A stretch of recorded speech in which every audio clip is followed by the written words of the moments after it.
Hello, my name is Dalton Yerke, and I am a senior at Davis High School and will be attending college this fall. I would appreciate your consideration for the PMI Northern Utah Scholarship. I would like to tell you about my Eagle Scout project. My project was designed to benefit the Sharing Place in Salt Lake City. The Sharing Place is a non-profit organization that provides a safe and caring environment for grieving children, teens, and their families to share their feelings while healing themselves. Since this was my Eagle Scout project, my role was to lead and manage the project. In the initiating phase of my project, I developed the project scope and my plan. I also met with the others who had already completed their Eagle Scout projects to glean from their lessons learned. I then met with my stakeholders. In this project, the stakeholders were my scout leaders who had to approve my project and the Sharing Place, who helped me develop the goals that would most benefit them. Through meeting with both groups, my project plan was modified a few times until a final project plan was developed. The goal of the project was to obtain all of the items on the Sharing Place's list of needs. I then moved to the planning stage. Here I had to determine things like how to get the donations, how to communicate with the community regarding my project, and how to obtain the resources I would need. With input from my stakeholders, I determined that we would perform small service projects within the community in return for monetary or in-kind donations.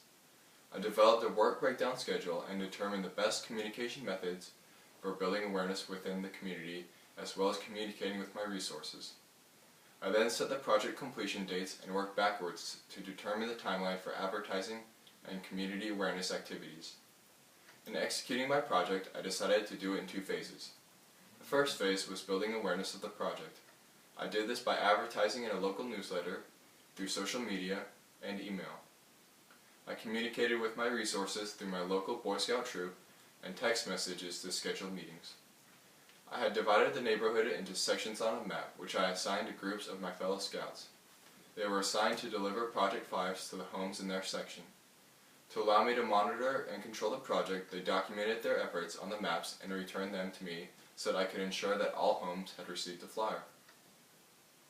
The second phase of the project was to provide the service and collect the donations. Again, I communicated with my resources and met with them. We used the same maps as before and divided the resources into groups who would go to each home and perform the service project. Once they had completed the section of the neighborhood they were assigned, they would bring the donations back to my home and stack them in my garage. Throughout both phases, I was in contact with my stakeholders, so they were aware of where we were in the project. After executing the project, it was time to close it. I inventoried all of the donations to ensure we had met our goal of obtaining everything on the list. I made an appointment with the Sharing Place and delivered all of the donations. Lastly, I documented my project in the Eagle Scout workbook and submitted it to my leaders. I am very proud of this project. The organization had a long list of needs. In the end, we raised $705 and gathered numerous donations estimated at $500. Through my project, we were able to provide all of their necessities as well as provide supplemental supplies and gift cards. I believe the success of the project came from being very organized and communicating well. The biggest lesson I learned from this process is how important good communication is with your stakeholders and resources in a project. Thank you for letting me share my story. I appreciate your consideration for this scholarship.